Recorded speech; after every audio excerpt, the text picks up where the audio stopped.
it's really about product first. We talked about creating an emotional connection with the stuff we use, whether it's our phone case, whether it's the car we drive, whether it's the furniture we sit on. It's an extension of us. Well, how do you do that with clothing, with apparel? We live below the fold. We live underneath those incredible brands. What is the vision? Right? So there's a story, but then it's where are you trying to go? If it's compelling enough, then you start to get people to believe in it. Cool. We're live. We have another one coming at you 2 in a row. Back to back. We're really on a flow here. Yeah. Carlo, what's up? How you doing? I'm doing well, man. Doing well. This is awesome. 2 great guests back to back. Today's guest that we have, welcome. Thanks. You did an incredible product showing for us. We have Abe Anteby from Threadfast Apparel. I know everybody out there that's listening is very familiar with the brand, but now we're going to introduce you to the man behind this amazing product. Abe, thank you so much for coming to Chicago and visiting. Thank you for having us. We had a great lunch meeting with your team. I'm super impressed with your shop. I've been to a lot of screen print shops around the world, and I don't see what I saw today too often. So yeah, congratulations, guys. I was just pulling up some pictures of your new baby, because I was like, yeah, but have you seen Daytona? Have you seen Daytona? Yeah, you get to see Chicago, but have you seen Daytona? That's what I was saying. I give them a tour. I'm like, see all this? There's a whole nother one in Daytona. Yeah. But my interest is peaked, so I got to make a trip to Daytona. I'll put it on my bucket list to get there soon. Yeah, absolutely. We'll have you out. So tell us about the brand. We got to hear the story a little bit, but maybe you could recap for the audience, how you got started, give us your background, and then we want to go into, we feel like, especially after that presentation, you're definitely we say trendsetter, tastemaker. So we want to talk about what's next. But first, let's back up. Give us your history. Thank you. So, Threadfast is fairly new in this industry. We've been at the imprintable side of the business for 4 or 5 years, maybe 6 years now. But we've got 30 years under our belt servicing big box retail. And the promotional product space isn't necessarily the fastest evolving space. The retailers that we're in the trenches with on a weekly basis demand newness. They demand fresh product. They demand innovation, and sometimes it takes a while to get that onto the to this side of the business. Yep. And we felt that we could play a role in making that happen a little bit faster. We have great visibility into what's working at retail. Not everything that works at fast fashion will work on this side of the industry, but we're shaking things up, and it's really about product first. We talked about creating an emotional connection with the stuff we use, whether it's our phone case, whether it's the car we drive, whether it's the furniture we sit on. It's an extension of us. Well, how do you do that with clothing, with apparel? We don't think about clothing that way necessarily. We certainly don't think about t-shirts, something as simple as t-shirts. But you think about the stack of t-shirts in your closet. Somehow there's that 1 or 2 or 3 that as soon as it's back from the laundry, it's back on your body. You got the car wash or the disposable product, and and it's also from a sustainability standpoint. I don't know if there's any metric to evaluate that, but okay, so we talk about cotton use and we talk about dye stuffs and all this environmental stuff. Well, wait a minute, that same cotton that went to making this shirt that was worn once and then trashed, as compared to this shirt that you wore twice a week for the last 3 months, what does that speak to about the sustainability or the environmental impact of making a garment that's getting so much more utility, right? Or even passed down generations, like some old rock and roll t-shirts that we've seen, like where did you get this? Well, my dad bought it at the Led Zeppelin concert in the 1970s. That's sustainability. That's vintage. It's right actually having a product that would be passed down to separate generations. So I like that. Yeah. And part of this, I have to tell you, it's a struggle for us as Americans. It's less of a struggle, I think, in Europe and some other parts of the world, because we've been trained for so long that stuff is disposable, right? So it comes from China. I don't know. Yeah, it's just I'll use it today and I'll trash it and consume it and move on. So the idea that no, I'm going to spend a little bit more time And sometimes it's not even money. And yeah, sometimes it is a little bit more expensive, but I'm going to spend a little bit more time. I'm going to pay attention to details. I'm going to bring product to market that people love and want to wear over and over again. And you know what?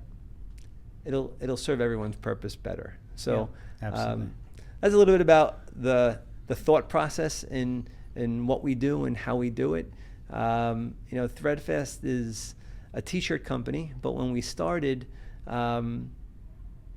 we weren't making a basic cotton tee or a basic CVC tee because the market didn't need another one, right? We started with our tri-blend fabric. It was unique, it was different, it was a fantastic product.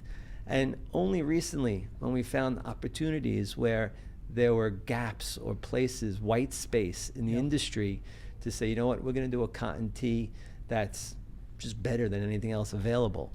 We're going to do a CVC tee that's, only uses recycled polyester, and it's not going to be too expensive. It's going to be at the same prices as everybody else. So we find that white space, outerwear, we talked a little bit about with your team, and the product really does the rest. You build great product, and people find it, they wear it, they sell it, and they come back for more. So we're really excited. I like that you're getting into the athleisure side, and I really like the way that you look at product development. They said, like, we're not trying to necessarily jump into just this ocean of competition. We're always looking for product that is unique. And you definitely did that well with the outerwear side. I mean, your denim jacket, we're always pushing. And now going into the athleisure side, I'm interested in that because you mentioned, do you have clients that want to decorate Lululemon? And you're like, of course, yeah. Like everybody's like, hey, can I go to Lululemon, bring you some stuff, and put my company logo on it? We're like, no, nothing scarier than someone walking in with a $100 garment and saying, decorate this. Yeah. Put a logo on this for me, please. Right. Great. So we looked at the offering that's out there. You talked about our outerwear collection, and fashion outerwear was something that really wasn't available. There's maybe a bomber jacket here or there, but denim, we have a Sherpa line denim. So again, white space, build great product that could be affordable, and people will really gravitate towards it. So that was a big success on the outerwear side, and we have some other things brewing in the outerwear that are going to be exciting, hopefully for 24. Give us one. Give us one. Sprinkle. No, Sprinkle. What category is it?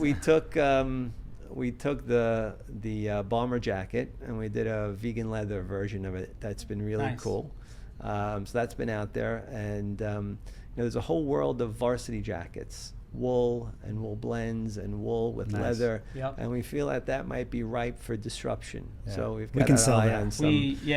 Michelle does a ton of varsity jackets. That fits our demographic. That Letterman kind of look. So we've got some things in the pipeline there. But going back to the athleisure collection, we call it our impact collection. It's not necessarily about product that people are only wearing to go to yoga class, right? This is the product that we're living in, and whether it's coming off of COVID after spending who knows how many months at a time on your couch and wearing sweatpants, but you know what? You're not necessarily going back if you're a young woman. You're not necessarily going back to denim. That black legging is a staple. But wait a second, so I want to be able to decorate that. What's out there in our industry? And there was very little, and what there was didn't compete with the aspirational brands, with the Lulus of the world in terms of quality. So I would say it took us probably 4 months worth of fabric development until we landed on the fabric, because at the end of the day, that's really what it's all about. Right? It starts with great components, great fabric. We all heard the horror stories about see-through leggings and things that stretch and don't recover well, and so the fabric was number one.